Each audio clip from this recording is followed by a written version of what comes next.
നമസ്കാരം. ഒരു ഒരു കുട്ടി വീഡിയോ ആയിരുന്നല്ലോ, ഒരു അവയർനെസ് വീഡിയോ ആണ്.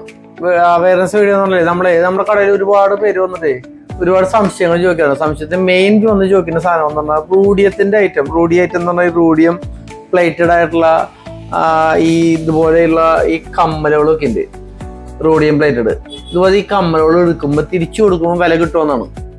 അത് ഈ റോഡിയം എന്ന് പറഞ്ഞാൽ നമ്മൾ ഉദ്ദേശിക്കുന്ന സ്വർണത്തിന്റെ മുകളിൽ ഭംഗി കിട്ടാൻ വേണ്ടി ഒരു ന്യൂജിയൻ വർക്കാണ്. റൂഡിയം, റോസ് ഗോൾഡ് അങ്ങനെയുള്ള സാധനങ്ങൾ. അത് ഉദ്ദേശിക്കുന്നത് ഇതിന്റെ ഭംഗിക്ക് കൂട്ടാൻ വേണ്ടി ഇതിന്റെ മുകളിൽ വരുന്ന സ്പ്രേ പോലെ ചെയ്യുന്ന ഒരു ചെറിയ ഒരു പാന കൊണ്ട് വരയ്ക്കുന്ന പോലത്തെ സിസ്റ്റമാണ്. അപ്പൊ അത് ഉദ്ദേശിക്കുന്നത് ആ ഭംഗി കിട്ടാൻ വേണ്ടി മാത്രമാണ്.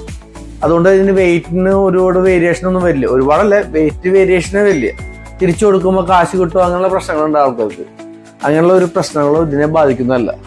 പല രീതിയിലുണ്ട്. പണ്ടത്തെ സ്വർണ്ണം എന്ന് പറഞ്ഞാൽ ഈ മഞ്ഞ കളറുള്ള സ്വർണ്ണ. അപ്പൊ ഇതൊക്കെ പഴയ മോഡലാണ്.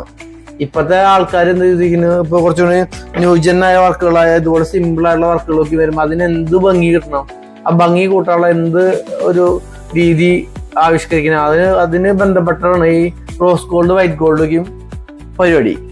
അപ്പൊ അത് ഇടുന്നോണ്ട് പ്രത്യേകിച്ച് തിരിച്ചു കൊടുക്കുന്നതുകൊണ്ട് നമുക്ക് ഇന്നത്തെ മൂല്യത്തിൽ ഒരു വ്യത്യാസം വരില്ല.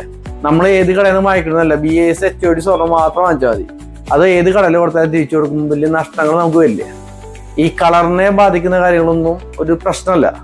അപ്പൊ മാക്സിമം ആൾക്കാർ ഷെയർ ചെയ്യുക. അപ്പൊ ഇതാണ് അതിന്റെ പ്രശ്നം. ഈ വൈറ്റ് ഗോൾഡ് ആഭരണങ്ങൾ വാങ്ങിക്കുമ്പോൾ നഷ്ടം വരുമോ എന്നുള്ള സംശയമുണ്ട്.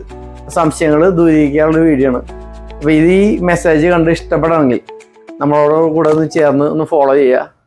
നമ്മുടെ കമന്റ്സ് ഇടുക, എന്തെങ്കിലും സംശയം കമന്റ്സ് ഇടുക, പിന്നെ ലൈക്ക് അടിക്കുക. അപ്പൊ അടുത്ത നിങ്ങളിങ്ങനെ ഈ ലൈക്സ് ഒക്കെ അടിച്ചാലാണ് നമുക്ക് അടുത്തൊരു വീഡിയോ ചെയ്യാനുള്ള ഒരു മോട്ടിവേഷൻ ഉണ്ടാവുള്ളൂ.